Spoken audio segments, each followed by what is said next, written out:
عبداللہ بن عمر اور عبید اللہ بن عمر بصرہ سے گزر رہے تھے ایک جنگ سے واپسی پر، تو حاکم بصرہ نے آپ کو کچھ پیسے دیے کہ یہ مال غنیمت میں جا کے جمع کروا دینا،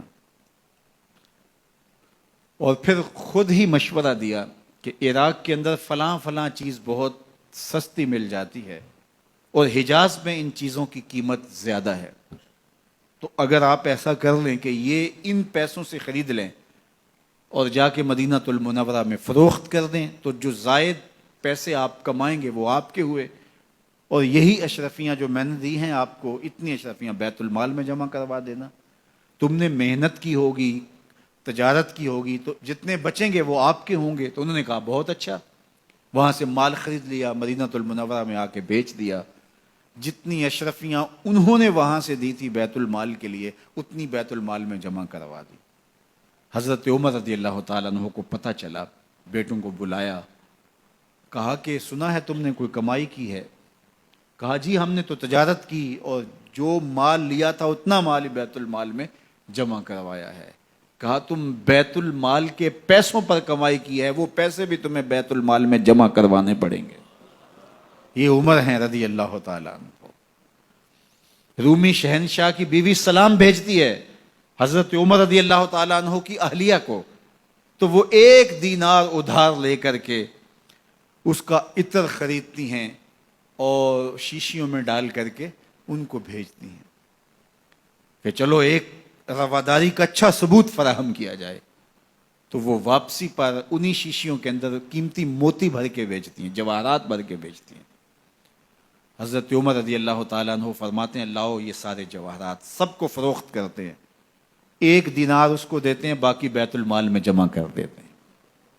تو جب اپنی زندگی اتنی محتاط ہوگی، اتنی خوبصورت ہوگی، تو پھر کس طرح کوئی گورنر زیادتی کر سکتا ہے؟ تو حضرت سیدنا عمر رضی اللہ تعالیٰ عنہ نے اپنا طرز زندگی اور انداز معاشرت اتنا سادہ اور اتنا خوبصورت رکھا کہ اس کے مطابق تمام گورنروں کو ڈھالنے کی تلقین کی۔ آپ جب بھی کسی شخص کو بطور گورنر اس کا تعین کرتے تو اس کو یہ نصیحتیں کرتے، ایک ترکی گھوڑے پہ سوار نہیں ہوں گے، باریک کپڑا نہیں پہنیں گے، اور انچھنے آٹے کی روٹی کھائیں گے، مکان کا دروازہ نہیں لگائیں گے، کوئی حاجب نہیں رکھیں گے، چوکیدار نہیں رکھیں گے، بواب نہیں رکھیں گے، جو تمہارے تک پہنچنا چاہے ڈائریکٹ پہنچ جائے۔ اللہ اکبر۔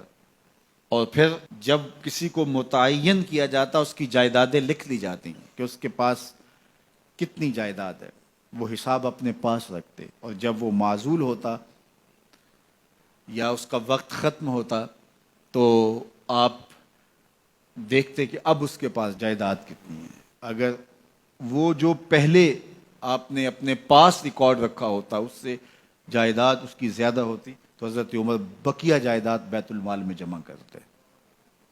اللہ اکبر۔ اور یہ کیسے تھا؟ گورنر بول نہیں سکتا تھا، اس لیے کہ حضرت عمر کی اپنی بود و باش بھی اسی طرح کی تھی، اپنا طرز زندگی بھی اسی طرح کا تھا۔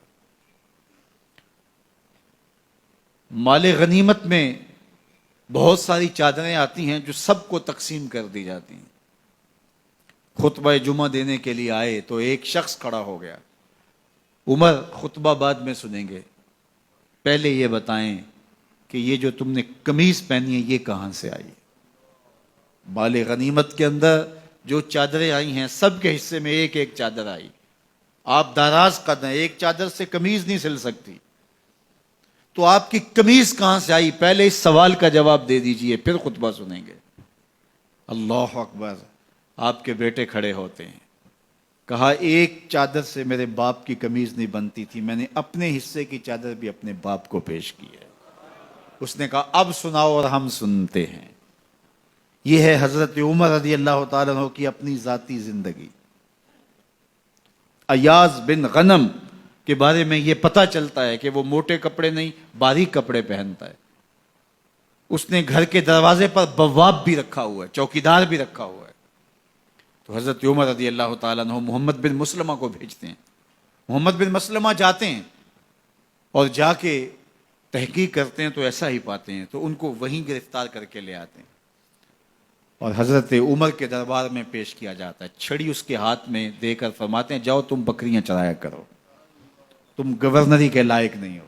ایک گورنر کو بکریاں چرانے پہ لگا دیتے ہیں اس لیے کہ تم نے ان اصولوں سے، ان ضابطوں سے انحراف کیا ہے جو ایک سلطنت کے ذمہ دار کے لیے لازم اور ضروری ہیں۔ دور موجود کے حکمرانوں کو، چاہے وہ عرب کے حکمران ہوں چاہے وہ عجم کے حکمران ہوں، اگر وہ اسلام کا نام لیتے ہیں تو انہیں اپنے اعمال کا جائزہ لینا ہوگا کہ ہم کھڑے کہاں ہیں۔